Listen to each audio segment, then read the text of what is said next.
جی آج کچھ فکشن میں جو مختلف قسم کے رجحانات عہد بعہد بدلتے ہوئے آئے ہیں ان کے حوالے میں کچھ بات چیت کی جائے گی۔ دیکھیے، کوئی بھی آرٹ ہو، کوئی بھی فن ہو، فکشن ہو یا شاعری ہو یا مصوری ہو یا موسیقی ہو، بنیادی طور پہ انسانی جذبات اور انسانی احساسات کی آئینہ دار ہوتی ہے۔ اور یہ بھی ایک حقیقت ہے کہ جتنے بھی بنیادی انسانی سروکار ہیں یا جو بنیادی جذبات ہیں یا جو بنیادی احساسات ہیں، وہ ہر زمانے میں انسانوں کے ساتھ ایک ہی رہے۔ مثلا انسانوں کے دکھ اور سکھ، میں تو مختصراً یہ مطلب کہنا چاہوں گا کہ جو کوئی بھی آرٹ جو کہانی کہتا ہے وہ انسانوں کے دکھ اور سکھ کی کہانی کہتا ہے، یا فرد اور سماج کے بیچ میں جو کشمکش ہے، کبھی کبھی فرد اور خدا کے بیچ میں جو کشمکش ہے، یعنی جہاں سے میٹافزیکل ڈائمینشنز پیدا ہو جاتے ہیں، جہاں سے مابعد الطبیعتی جہات پیدا ہو جاتی ہیں، لیکن ان سب کا تعلق انسان کے بنیادی احساس سے ہے اور اس طرف سے ہے کہ جو ایک ابہام کا پردہ اس پوری دنیا کے اوپر پڑا ہوا ہے۔ تو ہوتا کیا ہے کہ ایک ہر زمانے کا ایک اپنا محاورہ ہوتا ہے۔ میں نے پچھلی بار لوک کتھاؤں کی بات کی تھی، لوک ادب کی بات کی تھی، تو ایک دور ایسا تھا کہانی کہنے کا کہ جو کہانی کہی جاتی تھی وہ بالکل سمپل پلین نیریٹو ہوا کرتا تھا۔ اس کو دوسرے تک پہنچانے میں، ترسیل کرنے میں، اس کو دوسرے تک کوئی مسئلہ اس لیے نہیں پیدا ہوتا تھا کہ وہ دونوں اینڈ کے اوپر، ریسیور اینڈ کے اوپر بھی اور ریسورس اینڈ کے اوپر بھی، کہیں بیچ کے اندر کسی قسم کا کوئی رکاوٹ نہیں تھی۔ تو جو کہانی کہی جا رہی ہے وہ اپنے اسلوب کی سطح پہ، اپنے ڈکشن کی سطح پہ، اپنے موضوع کی سطح پہ، اپنے مواد کی سطح پہ اور اپنی حیت کی سطح پہ سمجھ میں آ جاتی تھی دوسرے کی۔ لیکن جیسے جیسے سماج پیچیدہ ہوا، جیسے جیسے انسان کی زندگی پیچیدہ ہوئی، کمپلیکیشنز بڑھے، اور یہ چیز پیدا ہوئی ہے انڈسٹریل ریولوشن آنے کے بعد۔ یہ جو نقاد کا جو وجود ہے یہ بھی انڈسٹریل ریولوشن کے بعد پیدا ہوا، ورنہ بھئی نقاد کا کام کیا ہوتا ہے؟ نقاد ہوتا کون ہے؟ چاہے وہ کسی فیلڈ کا بھی نقاد ہو، ادب کا نقاد ہو، شاعری کا نقاد ہو، آرٹ کا نقاد ہو، نقاد ایک بہتر ریڈر ہوتا ہے، ایک بہتر اپریشیٹر ہوتا ہے۔ عام آدمی کے مقابلے میں وہ اس کو زیادہ اس کے جو اس کی پوئٹکس ہوتی ہے، جو اس کے اوصاف ہوتے ہیں کسی چیز کے، جو فنی اوصاف ہوتے ہیں، اس کو وہ زیادہ بہتر طریقے سے سمجھتا ہے۔ تو اس کو ہم یہ کہتے ہیں کہ نقاد بیسیکلی تربیت یافتہ قاری ہی ہے، وہ بھی ایک انسانی ہے، ایسا تو نہیں ہے کہ انسان وہ عام قاری سے اس لیے الگ ہو جاتا ہے کہ وہ فنی محاسن تک آسانی کے ساتھ پہنچ سکتا ہے۔ لیکن اس دور میں جب ماس کلچر کا دور تھا، یعنی جب چوپال میں بیٹھ کے کہانی سنائی جا رہی ہے، تو وہاں نقاد کی ضرورت ہی نہیں ہے کوئی، اس لیے ضرورت نہیں ہے کہ جو کہانی کہی جا رہی ہے وہ ڈائریکٹ پہنچ رہی ہے سننے والوں تک۔ جب ماں بچے کو کہانی سنا رہی ہوتی ہے، چندہ ماما دور کی یا اس طرح کی جو کہانیاں، جب ماں وہاں کہانیاں سنا رہی ہیں، تو وہ وہاں پہ کوئی دوری نہیں ہے ماں کے بیچ میں اور بچے کے بیچ میں۔ جب کوئی دوری نہیں ہے تو ترسیل کا کوئی مسئلہ وہاں پیدا نہیں ہو رہا ہے۔ ترسیل کا مسئلہ تو تب پیدا ہوا جب انسان کی زندگی پیچیدہ ہو گئی۔ انسان کی زندگی یا ایک فرد کی زندگی پیچیدہ ہوئی ہے انڈسٹریل ریولوشن آنے کے بعد ساری دنیا میں۔ جب آپ کا صنعتی انقلاب آ گیا تو اس کے بعد کیا ہوا کہ وہ زندگی کے سانچے ہی بدل گئے۔ ایک تو بڑے پیمانے پہ ایک شہر سے دوسرے شہر، گاؤں سے شہر، چھوٹے علاقوں سے کہنا چاہیے بڑے علاقوں کے اندر لوگوں نے ہجرت کی۔ تو وہ ہجرت تو آپ نے کی تو کچھ چھوڑ کر آئے، جو کچھ چھوڑ کے آئے اس کا افسوس وہ ماضی بنا، نوسٹیلجیا بنا۔ مشترکہ خاندان تھا، وہ صرف ہندوستان میں نہیں ساری دنیا میں مشترکہ خاندان تھے۔ وہ جوائنٹ فیملی سسٹم ٹوٹ گیا۔ اب جوائنٹ فیملی سسٹم جب ٹوٹ گیا تو آدمی اکیلا ہو گیا، کیونکہ اس کو اب تک عادت جو تھی وہ تو سب لوگوں کے ساتھ مل کے رہنے کی تھی، بلکہ فیملی ہندوستان میں تو فیملی تھوڑی ہوتی تھی، خالی پورا کا پورا کنبہ ہوا کرتا تھا ساتھ، وہ سب کا سب ختم ہو گیا۔ تو انسان بنیادی طور پہ تنہائی کا شکار ہو گیا۔ اوپر سے کھیت کی جو زندگی تھی، گاؤں کی جو زندگی تھی، اس زندگی میں محنت تو تھی لیکن بے فکری بھی بہت تھی، آزادی بھی بہت تھی۔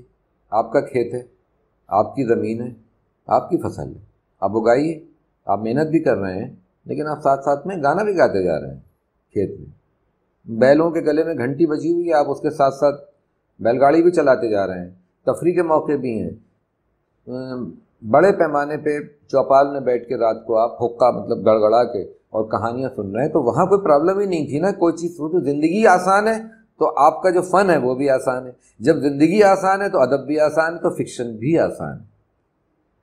لیکن جب زندگی کے تقاضے بالکل بدل گئے، جیسے میں نے کہا کہ اب جب فیکٹری میں کام کوئی کرنے کے لیے اب کسان جو تھے وہ مزدور بن گئے، مطلب کسان تو اپنا مالک ہوا کرتا تھا اپنی زمین کا، چاہے وہ کتنا غریب ہو اور چاہے وہ کتنا محنتی ہو، لیکن اب جب وہ مزدور بنا تو وہ فارمر سے لیبر کلاس میں آ گیا، جو لیبر کلاس میں آ گیا تو وہ اس کے پاس کچھ نہیں ہے، وہ تو ایک مالک ہے اس فیکٹری کا جو اس کو جانوروں کی طرح ٹریٹ کرتا ہے، غلاموں کی طرح ٹریٹ کرتا ہے، کوئی چیز بنتی ہے، کپڑا بنے، ربڑ بنے، کوئی اور پروڈکٹ بنے، وہ اس میں مزدور ہیں، وہ اس میں کام کرتے ہیں۔ اب ان کو اتنی فرصت نہیں ہے وہاں پہ کہ وہ چوپال میں بیٹھ سکیں، دن بھر جانوروں کی طرح لٹکے، اور وہ بھی ایسا کام جو ان کی مرضی کا نہیں ہے، وہ کر کے جب وہ واپس اپنے گھر آتے ہیں تو بھیانک تنہائی کے مطلب ایسی تنہائی جس کو ان کو خود بھی نہیں معلوم ہے کہ یہ تنہائی ہے، لیکن ایک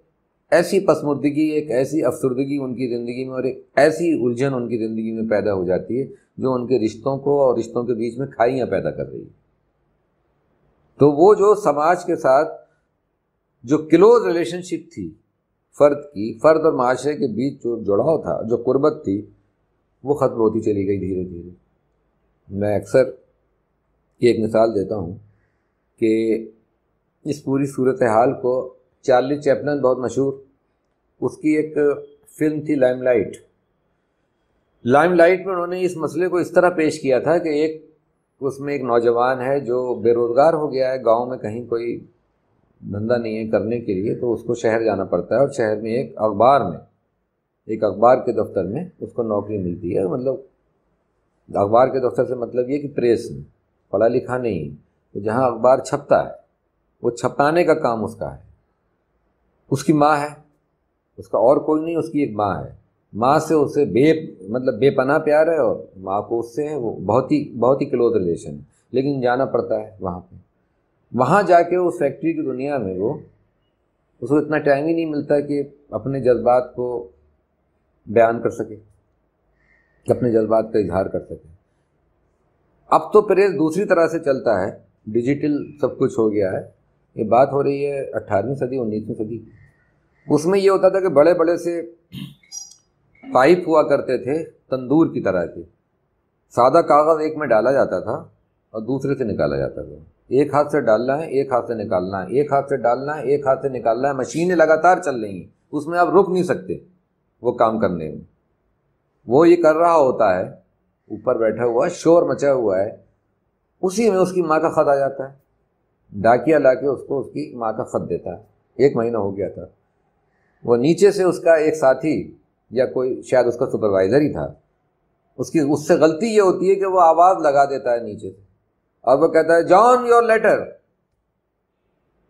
یہ نہیں سنتا، انہوں نے کہا John your letter from your mother کا نام سنتے ہی اس کا مدر، ماں، دھیان جو بٹتا ہے تو وہ ہاتھ اندر ہی رہ جاتا ہے، جو ہاتھ فوراً نکالنا ہوتا ہے وہ ہاتھ اندر ہی رہ جاتا ہے، ہاتھ کٹ کے الگ،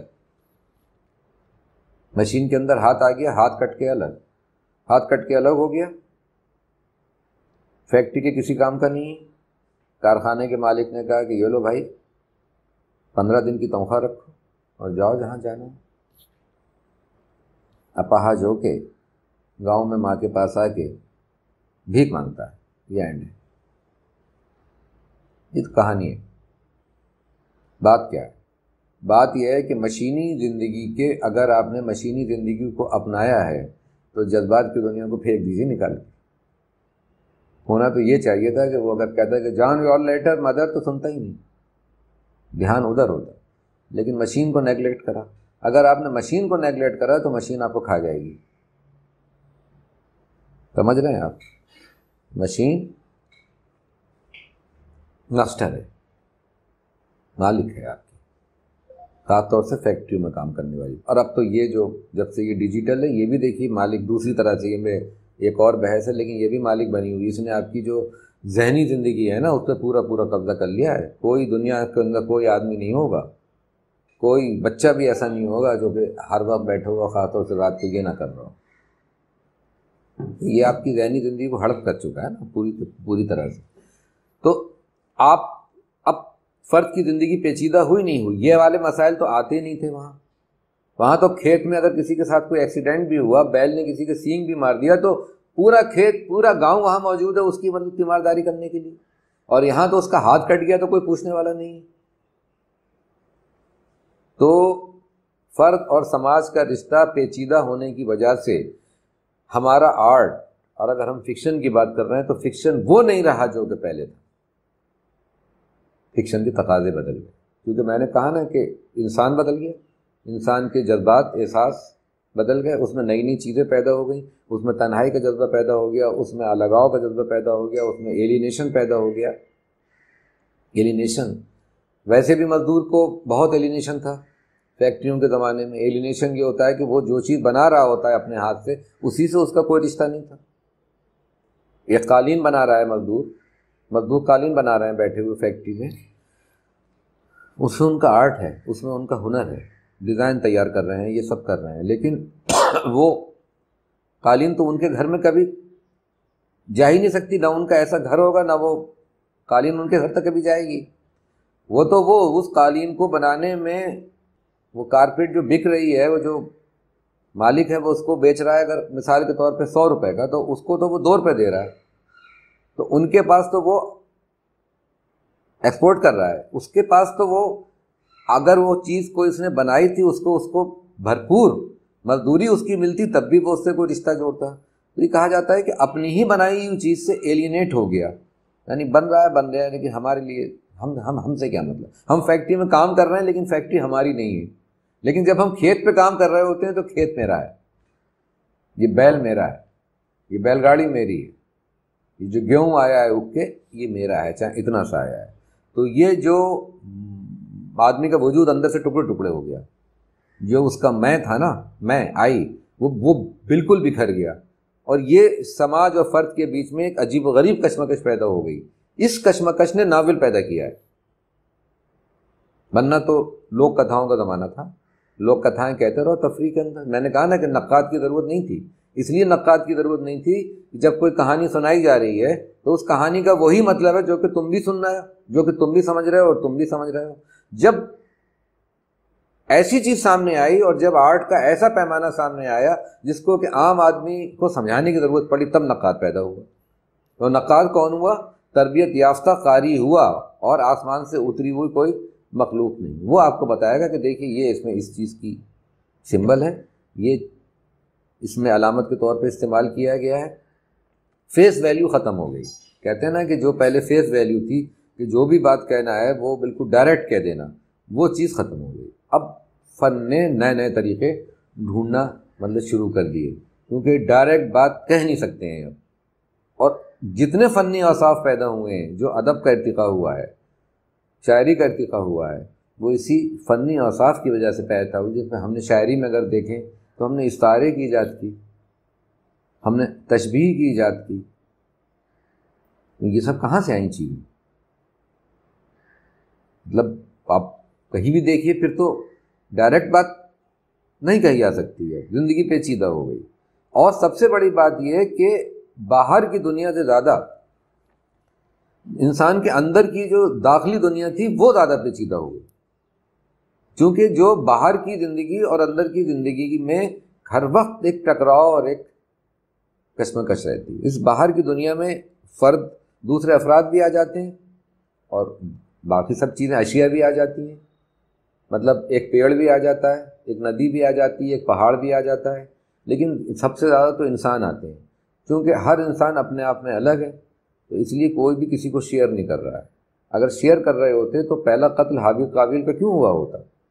تو کچھ بھی شیئر نہیں کر رہے ہیں. مطلب حضرت آدم علیہ السلام کا قصہ لے لو، وہیں سے پرابلم شروع ہو گئی انسان کے اندر، کیونکہ انسان کو شیئر نہیں کر پاتا ہے، کیونکہ ہر انسان اپنے آپ میں کائنات اصغر ہے، اپنے احساس کو کس طرح وہ بتائے، اس کے لیے اس کو آرٹ کے نئے نئے پیمانے جو تھے وہ اس کو وضع کرنے پڑے۔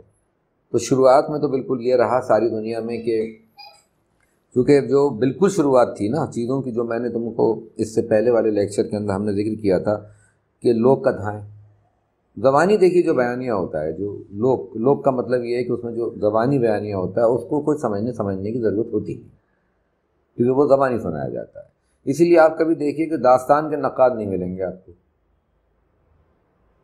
کوئی داستان کا نقاد نہیں ملے گا، یہ تو بتائے گا آپ کو کہ داستان میں اگر کوئی بات بھی کرنی ہے تو یہ بتائیں گے کہ داستانوں میں کس طرح ملبوسات کا ذکر ہے، کلچر کا، معاشرے کا، کھانے کیسے تھے، لباس کیسے تھے، یہ سب تو ہوگا، لیکن داستان میں جو لکھا گیا ہے اس میں اندر کوئی معنی چھپے ہوں ایسا کوئی نہیں بتانے والا ہے آپ کو، لیکن ناول کے لیے آپ کو ضرورت پڑے گی، کیونکہ داستان زبانی بیانیہ تھا، زبانی بیانیہ اوپن ہوتا ہے، اگر میں یہاں کچھ بھی سناؤں گا داستان یا کوئی کہانی تو تم تک سب تک برابر سے پہنچے گی، لیکن جب تحریری بیانیہ شروع ہوا تو تحریری بیانیہ میں جو پہلا ٹرینڈ تھا وہ ریئلزم کا تھا، تو فکشن کا جو پہلا ٹرینڈ، جو پہلا رجحان جو کہ فکشن میں پیدا ہوتا ہے وہ ریئلزم کا پیدا ہوتا ہے، اور اس ریئلزم سے تھوڑا پہلے آپ یہ بھی کہہ سکتے ہیں کہ یہ کیونکہ ہر زمانے سے یہ عشق اور محبت چلتا آیا ہے تو یہ تو لوک کتھاؤں میں بھی بہت موجود تھا، اور جہاں جہاں گیت تھے تو ہجر کے گیت اور وصال کے گیت یہ سب تو تھا ہی،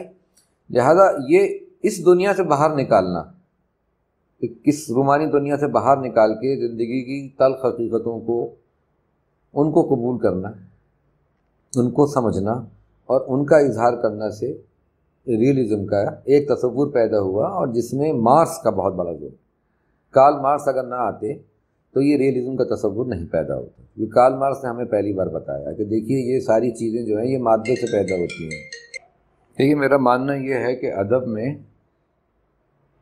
اور صرف ادب نہیں، ادب بھی آرٹ ہے، آرٹ کی جتنی بھی قسمیں ہیں ان سب میں یہ جو 18ویں صدی کے بعد اور 19ویں صدی اور 20ویں صدی کی جو شروعات ہے اس میں جتنے نئے نئے ٹرینڈ پیدا ہوئے، جتنے نئے نئے رجحانات پیدا ہوئے اتنے کبھی نہیں پیدا ہوئے،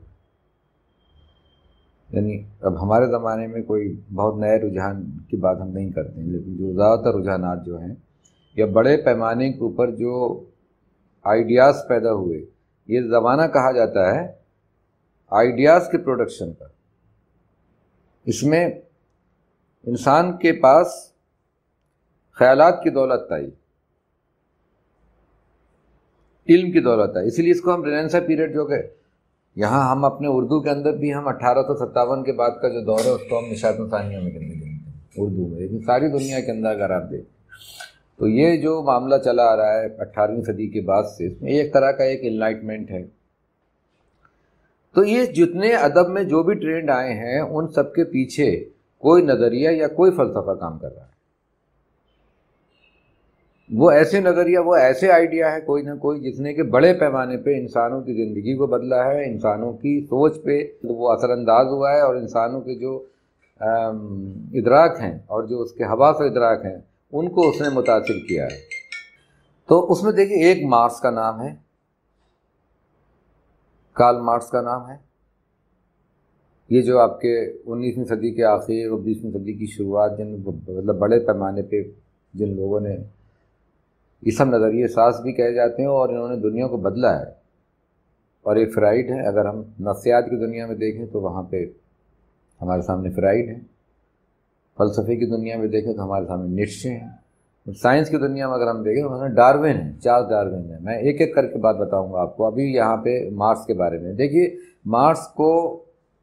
مارکس کا مقام اتنا بلند ہے کہ اقبال جیسے شاعر نے اس کے لیے کیا کہا، اقبال نے مارکس کے بارے میں کیا کہا ہے، پیغمبر نیست ولے در بغل کتاب دارد، مارکس پیغمبر تو نہیں تھا لیکن اپنی بغل میں وہ بھی کتاب رکھتا تھا، پیغمبر نیست ولے در بغل کتاب دارد، یعنی ایک کتاب وہ لے کے آیا تھا، وہ پیغمبر تو نہیں تھا یہ کہا جاتا ہے نا کہ اتنے اہل کتاب ہیں جو کہ آسمانی صحیفے ہیں، تو آسمانی صحیفوں والی کتاب تو نہیں ہے، لیکن ایک ایسی کتاب ہے جس نے کہ دنیا کو بدلا، اور وہ ہے داس کیپیٹل۔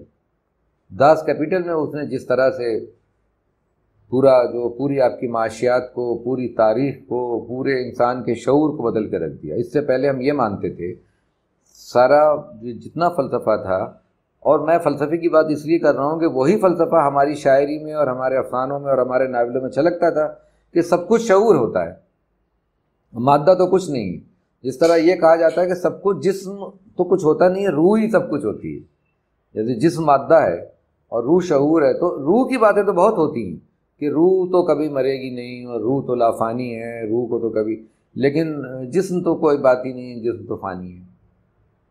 تو جسم کو نظر انداز کیا گیا، مطلب یہ کہ مادے کو نظر انداز کیا گیا، اور شعور کو، کیونکہ مادہ اور شعور، انسان، the man is a bundle of the matter and the consciousness, جو آدمی جو ہے وہ ان دو چیزوں سے مل کے بنا ہے، ایک مادہ یعنی کہ اس کا جسم ہے، اور ایک یہ جو کہ شعور ہے جس سے میں بات کر رہا ہوں۔ لیکن مارکس نے ہمیں یہ پہلی بار بتایا کہ بغیر مادے کے شعور پیدا نہیں ہو سکتا۔ شعور نے مادے کو پیدا نہیں کیا، بلکہ مادے نے شعور کو پیدا کیا ہے، اس لیے مادے کو شعور کے اوپر اولیت حاصل ہے۔ مادہ مقدم ہے اور شعور ثانوی ہے، اس لیے کہ اگر میری زبان کام نہ کر رہی ہو تو میں آپ کو یہ لیکچر دے نہیں سکتا ہوں، لاکھ میرے شعور کے اندر کچھ، اگر میں ہکلا ہوں تو میں بول نہیں سکتا ہوں۔ اگر میری تم زبان کاٹ دو تو پھر میں یہ ٹھیک ہے کہ یہ میں سب کچھ شعور سے بول رہا ہوں، لیکن اس شعور سے بولنے کے لیے میں اپنے زبان کا، اپنے دانت کا، اپنی آواز کا، ان سب کا محتاج ہوں۔ اور اب تو آپ دیکھتے ہیں کہ جب زیادہ ایج ہو جاتی ہے تو ڈیمینشیا کے شکار لوگ ہو جاتے ہیں، ان کی یادداشت چلی جاتی ہے، تو وہ تو سب دماغ کی کمی سے ہوتا ہے نا۔ شعور میں لاکھ آپ کے پاس نالج ہو، لیکن اگر آپ ڈیمینشیا کے شکار ہو گئے، ایمنیشیا کے شکار ہو گئے، الزیمر کے شکار ہو گئے، میموری آپ کی چلی گئی، تو میموری کیوں جا رہی ہے آپ کی؟ برین سیل کے، جو کہ باڈی کا پارٹ ہے، جو مادہ ہے، برین کے جو سیل ہیں ان کا ڈسٹرائے ہونے کی وجہ سے دھیرے دھیرے آدمی کا حافظہ، آدمی کی یادداشت چلی جاتی ہے۔ تو میری ہر چیز، جو بھی کانشیسنیس ہے میرا یا جو بھی آرٹ ہے، وہ مادے کا محتاج ہے۔ اسی طرح انہوں نے یہ کہا کہ جتنا بھی آپ کا یہ آرٹ پیدا ہوا ہے، ادب پیدا ہوا ہے، یہ سب کا سب مادے کی وجہ سے پیدا ہوا ہے۔ یہ مادہ جو ہے وہ اسٹرکچر ہے، اور یہ جو ہیں ساری چیزیں، شعور، یہ تو سپر اسٹرکچر ہے، بنیاد جو ہے اس کی وہ مادہ ہے، میٹر ہے، شعور میٹر نہیں ہے۔ مطلب آدمی کی باڈی کو موت آتی ہے، پھر اس کے بعد تو مذہب کہتا ہے کہ روح ہوتی ہوگی، ہم نے تو دیکھی نہیں روح کہاں۔ پھر آدمی کیوں نہیں بولتا؟ آدمی اگر اس میں شعور رہتا، تو شعور جو ہے وہ جسم کا ہی محتاج ہے۔ تو یہ پھر انہوں نے کہا کہ اس پوری دنیا کی جو تاریخ ہے وہ طبقاتی جد و جہد کی تاریخ ہے۔ یہ جو پوری دنیا ہے، یہ دو ٹائپ کے جو گروپ ہیں ان کے اندر بٹ گئی ہے، ایک وہ جن کے پاس سب کچھ ہے، اور ایک وہ جن کے پاس کچھ نہیں ہے، those who haves and those who have not. یعنی ایک طرف مزدور طبقہ ہے، ایک طرف سرمایہ دار طبقہ ہے، ایک طرف امیر ہے اور ایک طرف غریب ہے۔ تو ان دونوں کے بیچ کی جنگ، طبقاتی جنگ جو چل رہی ہے، انہوں نے کہا کہ پوری جو تاریخ ہے آدمی کی وہ انہی چیزوں سے مل کے بنی ہے، کہ جو پروڈکشن فورسز ہیں، پیداواری طاقتیں ہیں، اور جو پروڈکٹیو ریلیشن ہیں وہ الگ الگ طریقے سے ہیں۔ پیداواری طاقتیں جو ہیں وہ مزدور کے پاس ہیں، لیکن پروڈکٹیو ریلیشنز کے اوپر جو ہے وہ پورا کا پورا جو قبضہ ہے وہ آپ کے سرمایہ داروں کا ہے، جس کی وجہ سے ابھی جو بات کی تھی کہ ایلینیشن پیدا ہو جاتا ہے۔ انہوں نے کہا اس کا نتیجہ یہ ہوگا کہ طبقاتی جنگ ہوگی، کہ لازم تو پورا جو سوشلزم ہے، کمیونزم ہے، اس کی جو بنیاد پڑتی ہے وہ مارکس نے اس کے بیچ میں مذہب کو ایک افیم بھی کہا۔ اس نے کہا مذہب ایک افیم ہے۔ افیم کیوں کہا اس نے کہا کہ مذہب کی، جس طرح افیم کی جھونک میں ہمیں کچھ ہوش نہیں رہتا کسی چیز کا، ہم اپنے آپ کو بھلائے ہوتے ہیں، اسی طرح مذہب کو اس نے اوپیم یعنی افیم اس لیے کہا کہ مذہب کی جھونک کے اندر ہم اپنے سارے دکھ اور اپنی ساری مصائب کو بھولے ہوئے ہوتے ہیں۔ ہم یہ لگتے ہیں کہ مرنے کے بعد ہمیں آخرت کے اندر ہمیں تو جنت مل جائے گی۔ نہیں، اور اس سے بڑی کوئی بیوقوفی نہیں ہوگی کہ جو غریب آدمی ہے یہاں وہ سارا ظلم اس لیے سہ رہا ہے کہ وہ یہ سمجھتا ہے کہ یہاں انصاف نہیں ملا وہاں انصاف ملے گا، لیکن اس نے کہا وہاں کس نے دیکھا، حواس و ادراک کام نہیں کرتی، یہ تو کہتا آپ کا ایک امیجنیشن ہے۔ اس نے کہا گاڈ بھی ایک امیجنیشن ہے، آپ نے اپنی ضرورت کے طور پہ، تخیل کے طور کے اوپر جو ہے وہ آپ نے خدا کو پیدا کیا۔ اسی کو فرائڈ نے آگے چل کے کہا تھا کہ God is the father image. آدمی چاہتا ہے کہ اس کے اوپر کوئی ہو، تحفظ کا کوئی ایک سایہ ہو اس کے اوپر، اس لیے اس نے خدا کی ایجاد کی ہے۔ تو مذہب جو ہے اس نے کہا کہ وہ انسان کے شعور کی ضرورت ہے، لیکن مادے ہی سے پیدا ہوئی ہے، اور مذہب کی وجہ سے جو ہے وہ انسان اپنی قسمت پہ صابر و شاکر ہو کے بیٹھ جاتا ہے، اور یہاں سارے ظلم سہتا ہے۔ یہ جتنے مزدوروں کے ساتھ ناانصافی ہو رہی ہے، جتنی غریبوں کے ساتھ ناانصافی ہو رہی ہے، وہ بس بددعائیں دیتے رہتے ہیں، اللہ سمجھے گا ان سے، اللہ سمجھے گا ان سے، اللہ سمجھے گا ان سے، بھگوان سمجھے گا ان سے۔ تو انہوں نے کہا اگر اس کو نہ مانیں گے تو اٹھا لیں ہاتھ میں تلوار، اور اٹھا لیں ہاتھ میں ہتھیار، اور کر دیں انقلاب، اور یہ جو جتنے سرمایہ دار ہیں جنہوں نے انہی کا خون پسینہ جو ہے اس سے اپنی تجوریاں بھری ہیں، ان کو اپنے قبضے میں کریں۔ دولت کا صحیح تقسیم، منصفانہ تقسیم سرمایہ کی اور دولت کی، the just distribution of the wealth. ان کا ساری پرابلم اسی لیے ہوتی ہے کہ کچھ لوگوں کے پاس دولت ہے اور کچھ لوگوں کے پاس نہیں ہے، جبکہ سب ایک ہی ریسورسز پہ کچھ کا قبضہ ہے، کچھ کا قبضہ نہیں ہے۔ تو اس نے کہا کہ اب آپ کے ادب میں یہ چیز اگر نہیں چھلکی، اگر یہ طبقاتی جد و جہد آپ کے ادب میں نہیں چھلکی، اگر آپ نے مزدوروں کے فیور میں، کسانوں کے فیور میں، دبے کچلے عوام کے فیور میں اگر آپ نے بات نہیں کی، کب تک آپ یہ طوطا مینا کی کہانیاں کہتے رہیں گے؟ کب تک یہ آپ چاند کے اندر بڑھیا چرخہ کاٹتی ہے، کب تک آپ اپنے بچوں کو یہ سب سناتے رہیں گے؟ کب تک آپ یہ عشق محبت کی باتیں کرتے رہیں گے؟ کیونکہ عشق محبت بھی اس کا کہنا ہے بغیر مادے کی نہیں پیدا ہوتی۔ اگر آپ کے پاس کوئی جسم نہ ہو تو آپ عشق بھی نہیں کر سکتے، اور اگر آپ کو پیٹ میں بھوک لگ رہی ہو تو آپ بالکل عشق نہیں کر سکتے۔ وہ تو جب پیٹ ویٹ بھرا ہوا ہوتا ہے تو اس کے بعد لگتا ہے کہ تمہاری آنکھیں کتنی حسین ہیں، ورنہ آنکھیں کوئی حسین نہیں لگتی۔ اسی لیے وہ بابا ناگارجن نے ایک شعر کہا تھا نا کہ تم تو کہتے ہو کہ چاند تمہارے چہرے جیسا ہے اور چاند ایسے چمک رہا ہے۔ ارے بابا، میں تو جب بھوکے پیٹ چاند کو دیکھتا ہوں تو چاند کے اندر مجھے روٹی نظر آتی ہے، چاند تو مجھے ایک روٹی کی طرح نظر آتا ہے، ایک سفید گول چپاتی، جو میرا پیٹ اتنا خالی ہے کہ مجھے تو اس کو دیکھ کے بھی روٹی یاد آتی ہے۔ تو بھوک اگر آپ کے پاس پیٹ میں آپ کے روٹی ہے نا، تب پھر سوچو گے اور باتیں۔ بھوک لگ رہی ہے آپ کو، آپ فاقے سے مر رہے ہیں، تو وہاں کہاں آپ عشق کریں گے؟ وہاں تو کچا کھا جائیں گے آپ، جس سے عشق کریں گے اسی کو کھا جائیں گے۔ اکال پڑے، قحط پڑے، ایسے ایسے کیس ہے جہاں پہ کہ نہیں، تو آپ کو وہ دیکھیے فلم جو ہے دا لائف آف پائی، وہ ریئل ہے۔ اس کے علاوہ 50 فلمیں ماں نے اپنے بچے کو کھا لیا بھوک میں، اگر اس کو زندہ رہنا ہے یا تو وہ خود مر جائے، بیٹا اپنے اس کو کھایا جا رہا ہے، مطلب کتا بلی کھائے جا رہے ہیں، آپ حلال حرام دیکھ رہے ہیں، چوہے کھائے جا رہے ہیں، چھچوندر کھائے جا رہے ہیں۔ مطلب یہ کہ سارا آپ کی جو آپ کی انسانی اقدار ہیں، جو آپ کی تہذیب ہے، جو آپ کا مذہب ہے، جو آپ کا کلچر ہے، جو آپ کی اخلاقیات ہے، وہ ساری چیزیں مادے کی محتاج ہے۔ یہ کہا انہوں نے کہ اگر آپ کو جسم کے اندر بخار بھی ہے ایک ذرا سا، تو آپ کچھ بھی نہیں کر سکتے، آپ پڑے رہیں گے، آپ بول بھی نہیں پائیں گے، آپ کی صلاحیتیں کام نہیں کریں گی۔ سر میں درد بھی اگر آپ کے ہوتا ہے تو اس دن میرا لیکچر سننے کے لیے تمہیں آنا بڑا بوجھ لگے گا، اور میرے سر میں درد ہوگا تو میں بھی تم سے کہوں گا بیٹھو میاں گھر، پہلے مجھے فٹ ہونا چاہیے۔ تو فٹ مجھے، یہ میں کون ہوں؟ جب میں کہتا ہوں مجھے فٹ ہونا چاہیے تو میں ہوں کون؟ یہ بھی ایک سوال ہے کہ یہ آئی جب میں کرتا ہوں کہ آج میں خوش ہوں، میں یہ کہتا ہوں بھائی اب میں آج بہت ہی خوش ہوں، تو اس کا کیا مطلب ہوا؟ میں کون ہوں؟ یہ میں ہے کس چڑیا کا نام؟ مجھے یہ کہنا چاہیے کہ آج میرا جسم بہت خوش ہے، آج میری باڈی بہت خوش ہے، آج میری آنکھیں بہت خوش ہیں۔ اگر میں کھانا کھاتا ہوں تو مجھے یہ کہنا چاہیے اصل میں کہ آج میری زبان بہت خوش ہے۔ مگر میں کہتا ہوں میں خوش ہوں. ایک دوسری مثال دے رہا ہوں اس کی. ہم کبھی کبھی کسی آدمی کو ایسے کہہ دیتے ہیں، نہیں کہنا چاہیے، کہ وہ اندھا ہے. ارے وہ اندھا جا رہا ہے، ارے وہ لنگڑا جا رہا ہے. کہتے نہیں لنگڑا ہے. آدمی کہتا ہے ارے بابا میں تو لنگڑا ہوں. اس سے پوچھے کہ وہ کیسے لنگڑا ہو سکتا ہے؟ اس کی ٹانگ نہیں ہے ایک، یا اس کی ٹانگ لنگڑی ہو سکتی ہے؟ اس کی وہ یہ آئی کیا چیز ہے؟ اگر آپ آئی کو روح مان رہے ہیں، آتما مان رہے ہیں، تو وہ نہ لنگڑی ہو سکتی ہے، نہ لولی ہو سکتی ہے، نہ اندھی ہو سکتی ہے. پھر آدمی کیوں یہ کہتا ہے کہ میں اندھا ہوں؟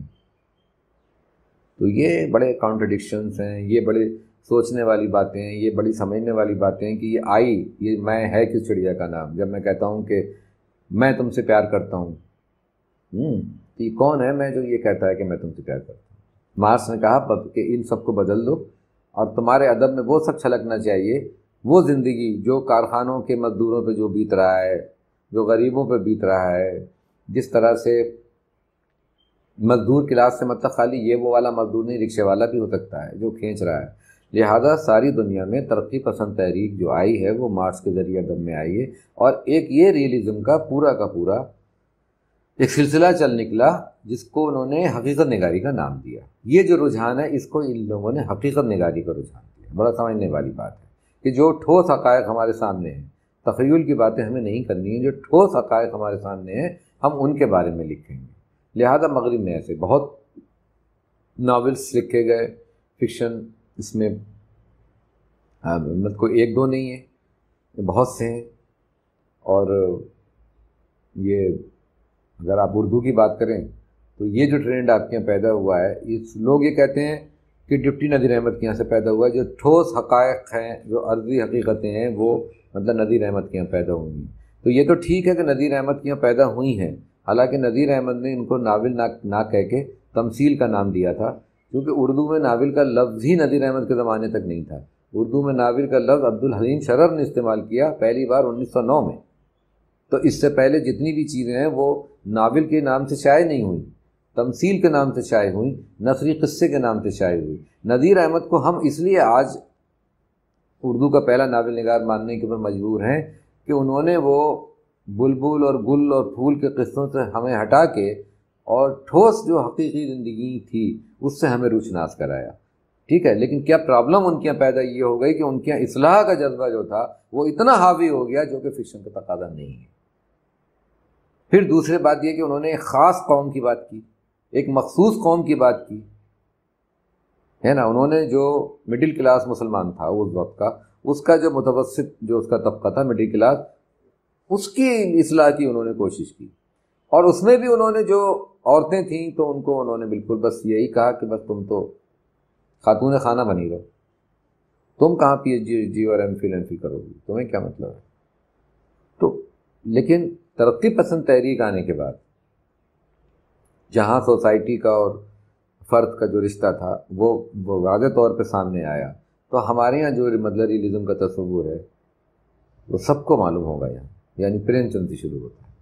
کیونکہ پریم چند نے جس طرح جو ہے وہ، اور ترقی پسند تحریک جو ہوئی، جو اس کا جو پہلا خطبہ ہوا، اس میں بھی پریم چند نے کہا تھا کہ ایک جملہ کہا تھا نا، بہت ہی مشہور، لوگ یہ کہتے ہیں کہ بہت سو چکے، اب اور زیادہ سونا موت کی علامت ہوگا. ہم بہت سو چکے. تو وہ سو چکے کے معنی یہی تھے کہ وہ جو رومانی قصے لکھے جا رہے تھے نا اس سے پہلے، ان سے ہٹ کے اور زندگی کی ٹھوس حقیقتوں کو وہ گئے. تو آپ نے دیکھا کہ پوری ہندوستان کی جو جنگ آزادی ہے، اگر اس کی تاریخ آپ کو دیکھنا ہو تو وہ ان کے موجود ہے. ستیہ گرہ دیکھنا ہو، خلافت موومنٹ دیکھنا، عدم تعاون کی تحریک دیکھنا ہو تو ان کے موجود ہے. یا کسانوں کے بارے میں اگر آپ کو بڑی سے بڑی ہسٹری کی کتاب وہ نہیں بتائے گی، تاریخ کی کتاب آپ کو نہیں بتائے گی، ایگریکلچر ہسٹری آپ کو نہیں بتائے گی، جیسا کہ پریم چند کے ناول اگر آپ پڑھ لیں، گودان ہو یا اور ان کی کہانی، مطلب تو آپ کو مطلب یہ لگے گا. تو وہ یہ جو ریئلزم کا تصور ہے یہ ہمارے یہاں تو بعد میں آیا، لیکن وہاں مغرب میں یہ تصور بہت پہلے آ چکا تھا. اپٹن سنکلیئر کا ناول شائع ہوا تھا جنگل، امریکن ہے وہ.